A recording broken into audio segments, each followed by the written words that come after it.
Joining me now is Alex Perez. He's got a fight coming up here on November 27th or 22nd in Qatar, I believe, right? Yeah, out there Qatar, somewhere in the Middle East. Qatar, however you want to say it. Yeah, everybody's been debating about it, but it don't matter. I mean, Alex, I first saw you fight in the parking lot at Tachi Palace. When I say that, it always sounds bad. You were in a cage. It was an organized professional fight. You got paid. You weren't just, dumping random dudes on their head for looking at you sideways. But did you ever think that you would, travel around the world like this when you got into MMA? Nah, I mean, I tell people all the time, like, what got you into MMA? I was like, I didn't want to get a real job. I was Right. going to college at the time and, just found MMA. I like to compete. I'm a competitor and, I've been very blessed to be all over the world for free, traveling all over the world free. Seeing, a kid from more of the Central Valley doesn't get to experience this. I've been in different countries, different states, so it's amazing.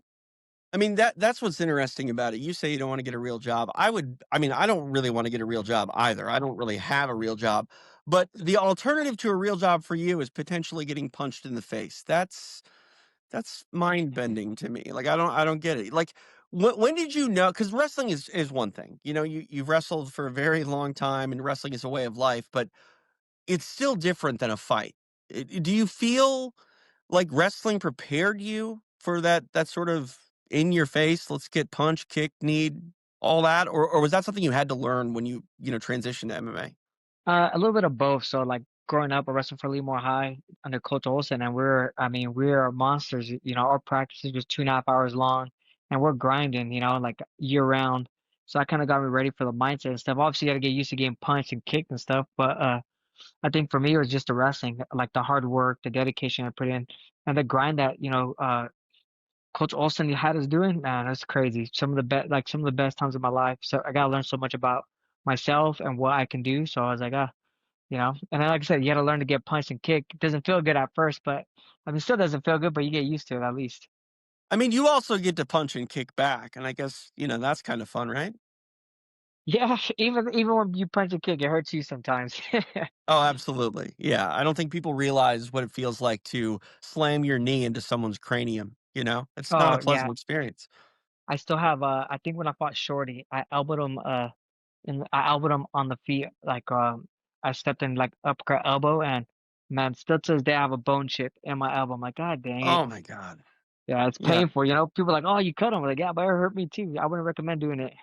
Yeah, fun times. Let's talk a little bit about the sort of hurdles you've had. I mean, I don't know if there's another fighter that's had more canceled bouts in the UFC than you. Obviously sometimes you're going to get hurt, but it's also been, odd instances where your opponent's been hurt. It's not all been on you. And I think that's the sort of game that people don't realize either. Like this is a sport where if you're not, fighting actively, you got to get creative and how you're going to lead your life and make money, but 16 fights fall through, Alex. Like, what has that been mentally on you? It sucks, because I mean, sometimes we're on me, right? Just the way I train, I'm old school. Even though we got all this technology and stuff, I'm still training old school. Coach Colin Oyama's been around the game forever, so we train old school. So, I mean, people don't realize my first fight was when I was 18. I wrestled from elementary school through college, and then went straight into fighting. So I mean, when I turned pro, was it when 2011? Yep. So I've been doing this for a long time. And when you're younger, especially back then, you really didn't know about the recovery, the mobility, and all that stuff. So injuries just start piling up. Yeah, there's sometimes like I think like when I was supposed to fight Askarov 3 times, he pulled out every time a weeks before the fight. Matt Chanel, we kept having to reschedule. Uh, one time we made it to weigh-in, he pulled out the day of weigh-in. There's different situations. Yes. Do I have blame for some of them? 100%. So it's kind of hard. I mean, the mental, I I've gotten to a place where I enjoy to fight. I don't need to fight for money anymore. Like not I'm saying that I don't make the most. Like obviously you've seen how many fights I had canceled. If I made all those fights and I was winning them, I'd be a millionaire. But I make good enough money. I open a business. I have good people around me like Jason House. He's been managing me since I was 18. I learned from his mindset and how he's progressed and how like high diversity's gone and making money, right? So I ask questions. I'm not scared to ask people. I got a financial advisor. So like when I didn't fight for 2 years, when I fought, I think I had fought Davison, and then I didn't fight anybody. I fought Pantoja, was out. Didn't fight anybody for like a year and a half around there. I bought a house, opened a business. I just bought my second house.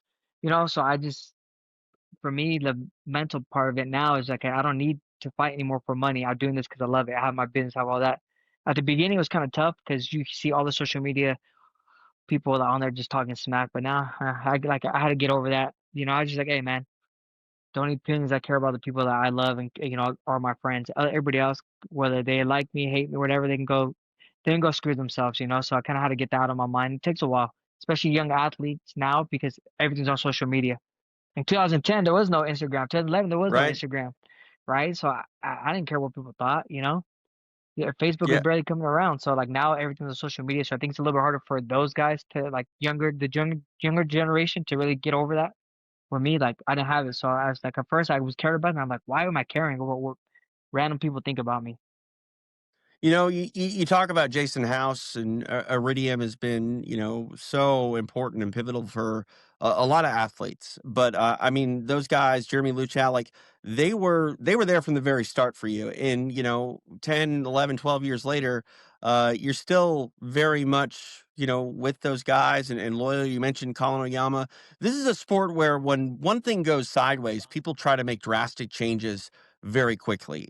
People move all around the world, and it's like you lost one fight. I'm not saying don't try to get better, but let's remember who you are. How big is loyalty in keeping that circle of guys who have been there forever around you? Very big. So even when I first started, I was training out Team Ochoa, you know, Yeah. Tachi Paz. I was training with Papa Martinez, Mickey Martinez, Mito Morales, Jacob Jeff, all those guys. Still to this day, I still talk to him. I try to bring some of those guys like Coach Mito to some of my fights. He's courting me in the UFC. Coach Colin Oyama brought me from Team Ochoa to Team Oyama. Uh, I've known Jeremy since I was 14 years old. I've known Jason since I was 18 years old for like family. They brought people into my life like Jacob, Lance, all these other guys that have helped me, progress in my career. For me, loyalty is everything. Like people always blame, like you said, you lose a fight, it's the coach's fault. This, like when I lost to Davison, the arm collector, Giva Santana, we practiced 8 weeks how to defend a damn guillotine. Guess what? I was split second off and I tried to jump over, jumped into his guard, got choked out. It's not his fault. He got me prepared. Right? I can see if we're like, hey, we're not gonna work on guillotines. We're all we're gonna do is, leg lock stuff. Like, no, like we got prepared. Like it's on me.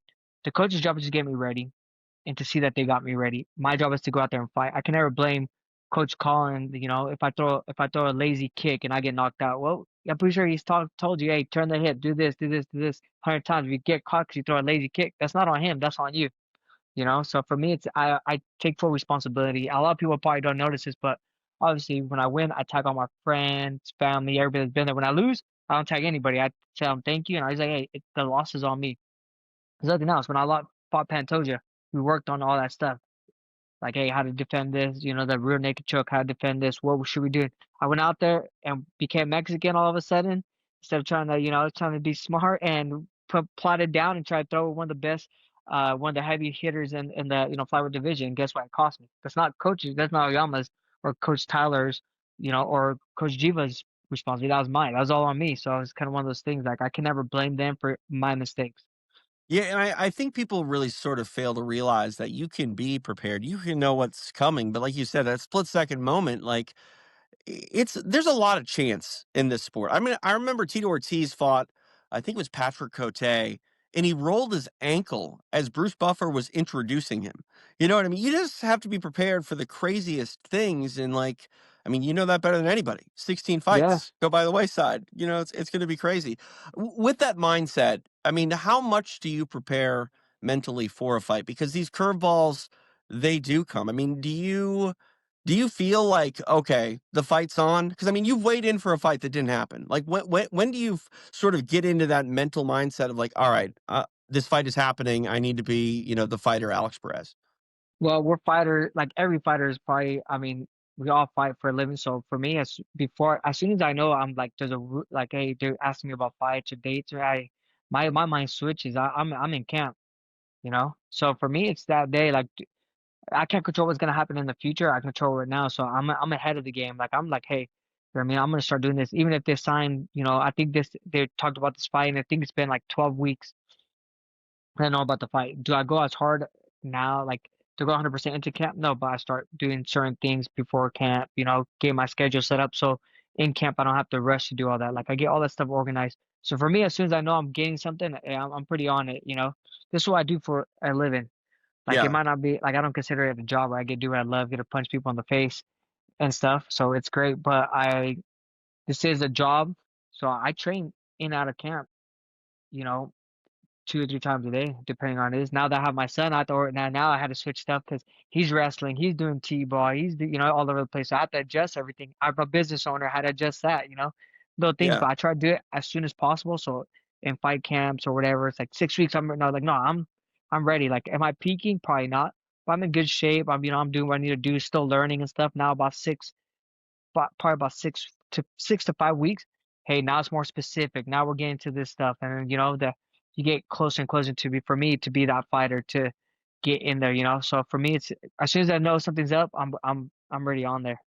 You're still ranked. You know, I look at your age and it's like you're kind of an old school guy. You're always going to be the young kid to me because I remember you showing up at Tachi. But you know, have you started to think about the backside of your career and what are your goals? I mean, you're a former title challenger, still very much ranked a factor in the flyweight division, but at 33 years old, you have 34 fights. I mean, do you think that you can get to that 50 mark? Like that's an insane mark these days, and MMA to have 50 fights. I would like to. I mean, for me, the more active I am, the better I am, honestly. Like you know, when I took those fights, like back to back to back, like I fought Makav coming off of like a year and a half layoff. You know, I had some injuries and stuff going to that fight. Then fought Nicolau, then fought Tatsuro. Like I don't feel like those are the 2 fights I lost. I mean, people had me winning the Makaev fight. People didn't. You know, like it was a 50-50 fight. You know, it wasn't like Right. oh, you know, so winnable fight for me, right? Like I was active. Nicola won. Tatsuro, I feel like I was up the first round, then we got into that weird like exchange or whatever with my knee pop. But I think winnable fight for me, you know, yeah, it was 4 more rounds to go, 3 more rounds to go, but I don't feel like he was dominating anywhere as much as the commentary was praising him in that fight. Like I felt like I won the round pretty easy, you know, like so for me, those are all winnable fights. So the more active I am, the better I am, the better I get. You know, from the first fight, Makai fight, I felt a little sluggish to the Nicola fight to Tatsuro fight. I felt I got better and better as I keep going. So for me, it's about just being active. If I could be active, yeah, fight in November, probably come back, try to be like end of February. You know, try I want to get 3 fights. My goal is always 3 fights, 2 to 4 fights a year. And I think as you get older, being active is probably the best thing for you. Like they say, a body not in motion is sort of dying. And Yeah. as you get older, it's harder to probably have a long layoff and come back. But you also sort of just live this grinding lifestyle. Are you still coaching wrestling? So I don't really coach wrestling no more. So I split my time between Orange County and Vegas. So I really don't coach wrestling, but like I do help out some of the guys out here like Cody Garbrandt, Vanessa Demopoulos, Ode Osborne. So I'm still coaching that aspect. I think the last person I coached in Orange County was Carla Esparza, you know. So I still coach a little bit of the MMA guys. Um, so yeah, like I still do a little bit of coaching, but now my son's in the picture, my business and all that, it kind of takes a little bit, you know. Yeah. We're talking to you as you're in the PI today, and there are a lot of athletes that have relocated to Las Vegas just because, being a UFC athlete, you have almost this super weapon afforded to you. How important has the PI been for you the last few years? I mean, so I moved here before the Tatsuro. I moved here when I was supposed to fight Menalke. So I moved here, bought a house and everything, and then I wasn't like, you know what, I'm really not using the PI as much. And then I ended up tearing my ACL, or I ended up getting hurt with Micaiah, so I had to come back. And then I was like, okay, I'm using the PT a lot more, so I'm okay. You know, the benefits of strength conditioning, the benefits of the food. I'm like, okay, like nutrition team being here and everything. You know, and then my nutritionist, Paulina, she lives here, so it was easier. I get go see her, whatever she can, you know. So she was here, so I kind of okay, start using it more. And then just as time got on, when I tore my ACL, I made a quicker recovery because I was doing strength and conditioning twice a day, basically rehab for my leg and doing physical therapy. I was doing physical therapy twice a day, morning and afternoon, and I was doing strength conditioning once. So basically, it's all strength conditioning for leg and everything. So I was back and running probably like 6 months, 7 months into it. Like they didn't clear me because they wanted to make sure I was good, but by 7 months I was training, you know. Um, Yeah, that's huge. so yeah, so it's a like the staff here from top to bottom, from the time you walk into the door to the time you leave. You know, the maintenance crew here, you know, everybody's amazing. They're just great people to be around. The strength and conditioning coaches are all funny. Like they're like at first it's kind of like, oh, you don't know who you can really talk to and everything, but once you open up and they open up, it's like, it makes work easy, you know, makes it simple. Yeah, I mean, that is the sort of one weird thing about the PI is, like, you might walk in there and see your opponent, you know what I mean? Like, Yeah, everybody's afforded the opportunity, but, yeah, like, you talk about the food, just everything that is afforded to a fighter, it's hard not to say that everyone should at least, do a camp in Vegas or try to go utilize what's afforded to you because it's unlike anything, else in the sport. Let's talk about your next fight, Asu Almabayev. I'm hope I saying that yeah, right. that's pretty good. That's pretty good. What do you know about him? Are you a big tape study guy? I mean, you've been fighting so long. I'm sure that you're essentially prepared for everyone. You've seen pretty much it all. But like, how much do you study a future opponent? I mean, I study them not as much as I used to, because then I usually start getting in my head like, oh, if he's not doing this, I'm supposed to do this. But I watched a couple fights.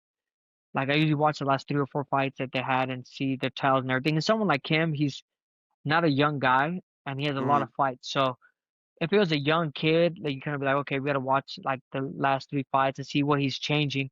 But this guy already has, 20 some fights, so he's not going to change too much, right? I think he has like 22 wins and 3 losses. So Yep. his formula works more than 90% of the time. So he's stuck in his way. So I kind of just watch things like that. And then, my coaches, ask coaches questions, and then I let Conor Yama come up with the game plan, what we're going to do. Jimmy Santana breaks down, does all my breakdowns basically He from also like breaks arms for the record. Just that throwing actually that the out arm there. collector, the arm collector. So he breaks down what we're doing, what he thinks the best path to victory is, how we can win, how my strength, his strengths, our weaknesses, his weaknesses, like things he sees on tape. He breaks down all that, and then Billy Bigelow does my wrestling, and then I've been out here in Vegas. When I'm out here in Vegas, I train with Jason Manley and Simgo. I don't know if Simgo out here, so I train with those guys for Yeah, jiu-jitsu. So I train with that's those guys. awesome.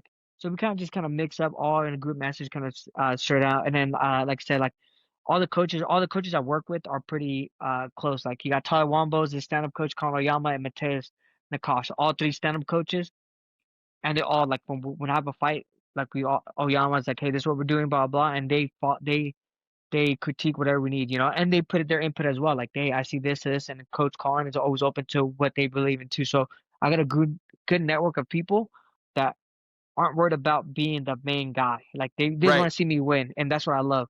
They just want to see me win. Where, like I know some cases, like you see it more in boxing, but like I'm the guy, I'm the, like. right. But MMA is more like, hey, like everybody works together, so which is cool.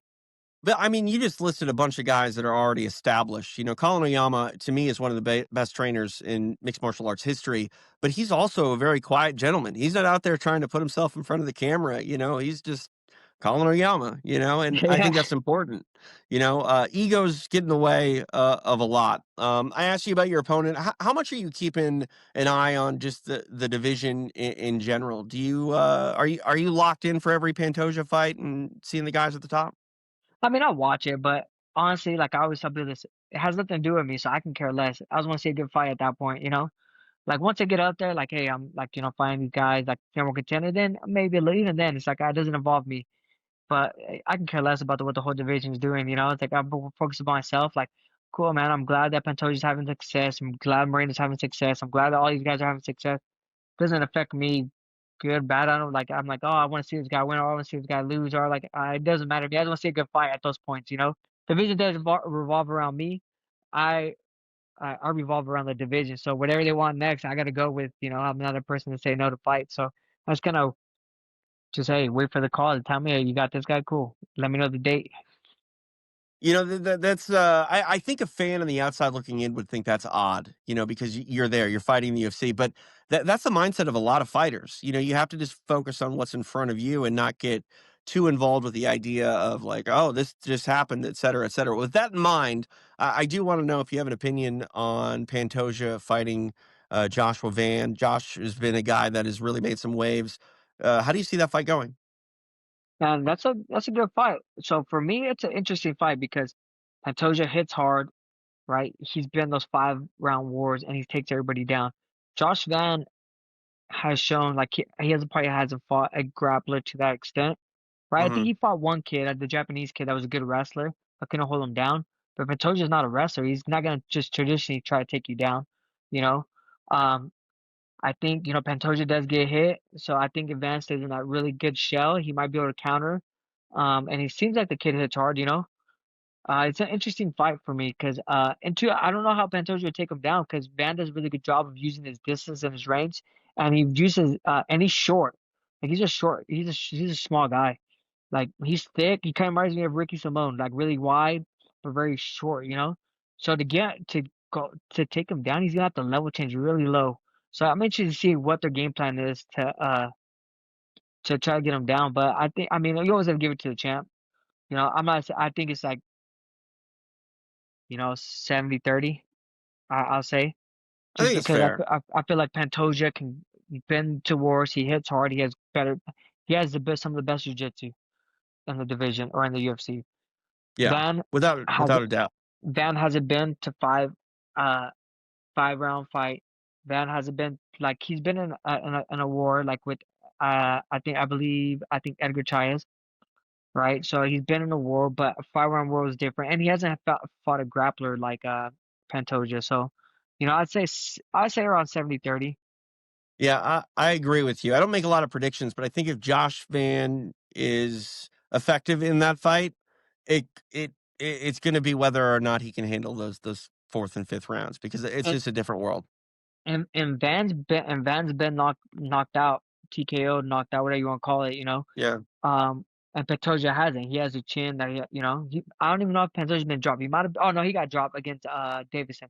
So he's only been dropped against that guy. But Josh has been dropped and finished. So kind of like one of those things. I just want to point out that I just sprung that question on you, and you're coming with like real factual analysis that I couldn't do off the top of my head, and I cover the sport for a living. You ever thought about doing commentary or getting behind the desk in that role? Because I mean, clearly you have a mindset for the X's and O's. I would love to. That's something I do. I would like to do. I don't know how good it would be. I might drop an F bomb, but Hey, I but mean, I just wish Tachi was still around because they let me I would call love those to. fights, man, and I got to do commentary with a lot of people. Like Andre Feely jumped in the booth with me. That was Yes, crazy fun. So, I would love to. Like I break down film a lot. I actually people pay me to break down films and stuff like that. I give. And like so I said, fighters, fighters, some coaches, some people ask me ideas and stuff like that. What do you think? And I'm like, I'll give them my opinion. So people ask me. I love coaching. I love breaking down film. It's funny. I wake up in the morning and then my son's still asleep. I'm putting Glory Kickboxing on, or ONE FC on, and I'm like breaking down things that I can take to MMA, and I'm watching wrestling tape. So I do a lot of studying. wow. I mean, this is crazy. We've come full circle here. I remember you fighting Itachi because they said you needed money to buy textbooks, and now I'm talking to you like 15 years later, and it's Alex the Professor Perez. Yeah, it's been a minute, man. It's been a minute. All right, Alex, I appreciate your time. Best of luck coming up here on November 22nd in Qatar or Qatar if you're nasty, I guess. I don't know. But we'll see how it goes. And Alex, it's always a pleasure catching up. Thanks, man. I appreciate you.